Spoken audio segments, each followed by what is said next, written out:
This is Dave Palumbo with RxMuscle.com. I'm here at the 2010 NPC IFBB Fort Lauderdale Cup here in Fort Lauderdale, Florida. I'm here with Aaron Singerman. We're about to do the final wrap-up here of all the festivities tonight.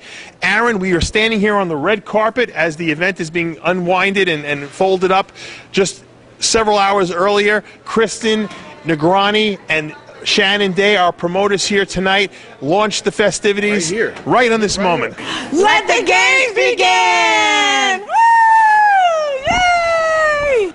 Yes. Let me ask you a question.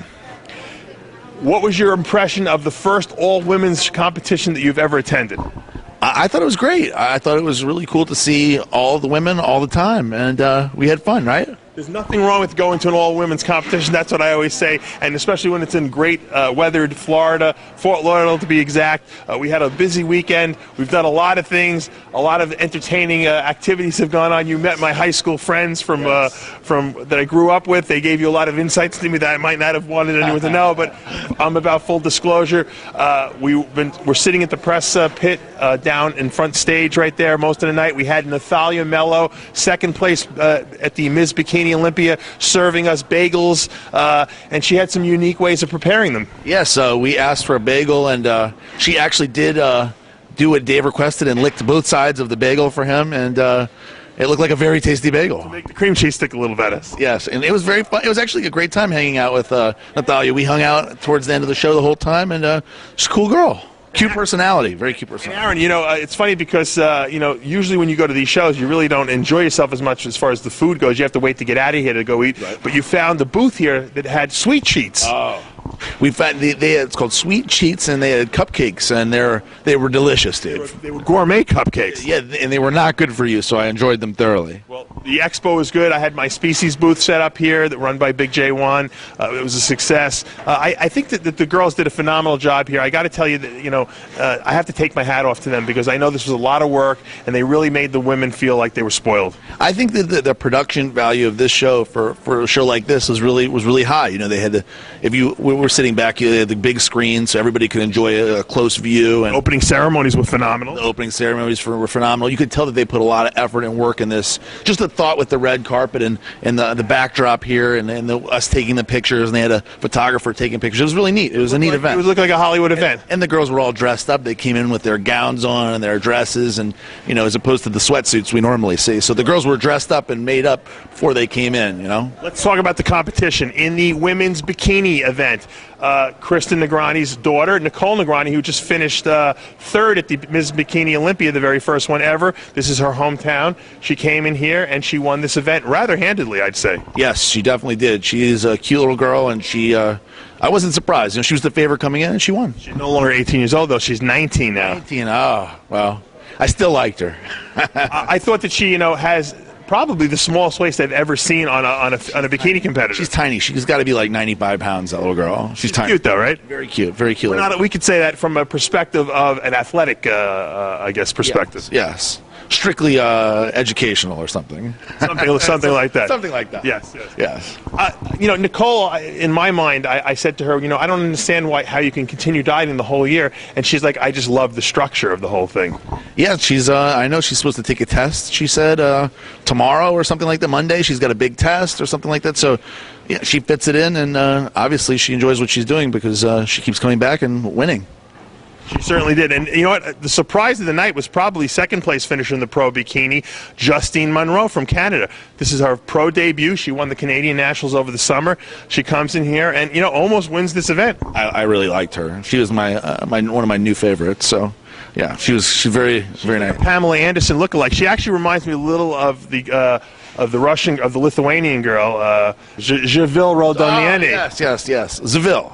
It's Javil. Okay, Javelle. Yeah, she's I was jealous. You were interviewing her, and I was like, man, I would like to do that interview. She's very, very attractive. Let's talk about third place finisher Natalie Mur. Right. From France. She did an interview with me, and she speaks very well. Yes. Okay, well, that's good. Yeah, Paris, France. They had a very international crowd of competitors here. I was surprised that they were from all over the world. They did, and I think Natalie Muir is going to move up in the rankings rather quickly next year. She's got a great physique also. So look out for Justine and Natalie. Let's talk about the women's figure division, where it was a pretty controversial and tough-fought battle. Crystal Richardson repeats as champion. She was first place here last year, and she beat a nice field of competitors. I think there was like 30-something competitors in the field. A very large field, and you know, she was the favorite going in. She placed fourth at the Olympia, so I don't think I was surprised by her doing well. You know, I think she was the favorite. So. You know, Aaron, they're closing the lights on us. This just shows you how hard we work here, you know, that we stay until they kick us out. Shannon and Kristen leave, and all of a sudden they turn off the lights on us. Yeah, where are they when we need us? Let's talk about a girl who I thought was possibly going to win this show, Ava Cowan. I thought she had the most complete package. She's got a tiny waist, her physique looks great, conditioning was good, hair and makeup beautiful. What do you think cost Ava this competition? Because I thought that she, you know, while Crystal might have had the momentum going into this, I thought Ava's physique was just phenomenal tonight. I agree with you. I think that Ava, you know, she was obviously in Dallas last year. She looked great, or I guess it was this year in Dallas. She looked great, and that was what I preferred. She was more muscular and harder, and the judges told her, you know, that's not the look they wanted. So she is. Last week in Kentucky, she brought a softer look, and this week she kind of brought something almost in between. So it was kind of a. It's what of all the. Wait, they're really turning off the lights now, Dave. We're like in the dark now. I thought that this was a good look for her, and I wouldn't have been surprised if she would have won. But I think the momentum that Crystal Richardson has or had is big enough to overcome that, and she still looked great. So, I thought Ava did deserve the win here tonight, but Crystal Richardson was a great champion. Let's talk about third, Candace Keene, who's won 2 competitions earlier in this year. She wanted to requalify. She did it in Kentucky last week. She came in third here again tonight. I interviewed her. She seems happy with it. She wasn't disappointed, and I thought maybe she was a little disappointed. Do you think she just did too many shows?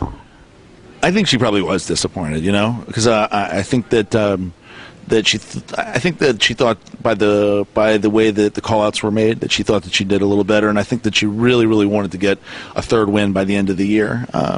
And so, but was she? I think that you know this was a good thing for her. She requalified twice, so how can you be upset about that? You can't, but you know, once you win, you obviously want to continue winning. Let's talk about the fitness overall here tonight. Kizzy Vanes wins the second year in a row. Not many people know who she is. When you look at the footage I'm going to put up of this routine that she was doing, she had a basketball and she was doing some contortionist moves with it. She did some unconventional fitness moves that a lot of us haven't seen. And now with the new fitness routine criteria being 70% of your score being the routine, only 30% being in physique, Kizzy really had a dramatic advantage over the second and third place finisher. Now, Nicole Duncan probably had maybe the second or first best routine. I don't know who had the best routine of the night. She seems to always come up a little short, no pun intended, because she is a little on the short side. Do you think that who did you like for this overall here tonight? Okay, so my opinion on this was that Kizzy, is that how you say her name? Kizzy was as far as her routine goes, she was very not Izzy, Kizzy. That's what I said, Kizzy. No, I know you have the Jewish on your mind. I don't want you to whatever. Okay, so I think that her routine was very unique. So as far as uniqueness goes and the level of creativity, I was very impressed with it. With the ball and some of the moves she did was pretty awesome. But to me, what makes a really good fitness routine is energy and being upbeat and keeping a fast timing and energy, and I saw that with Tina. And so if I was going to pick one to win, I would probably say Tina for the fitness round. Well, you know, I have no problem with Kizzy winning it for the very reason that you just said, which was that the originality was there. Duncan's routine was probably the most technically correct. All the girls seemed to have slipped a little bit up in the routine because of the oil. The stage was a little oily, from what I'm being told from the girls. Tina Durkin in third place, without a doubt, has the best physique on stage. I actually told her she should move to figure because I think that she'd be very dangerous in that realm. I know she likes doing the routine. This was the best routine she's had to date, yet she comes up in third. I believe if the criteria was still 50-50, she would have won this competition. Yeah, I think that she would have been a lot closer to winning for sure. So. It was a great night tonight. The bikini competition won by Nicole Negrani, 19 years old. Crystal Richardson repeats as the figure overall champion tonight. And in the fitness division, Kizzy Vanes wins her second in a row as well. Congratulations to all the champions. And thanks for all the help with the RX Muscle staff, Allie, Greg, you, Aaron, Dan Ray, and all the other people that have contributed to making this possible. For now, Aaron, we're going to go eat a little bit and go party. Go to the after party. All right. I am Dave Palumbo with Aaron Chewbacca Singerman, rxmuscle.com.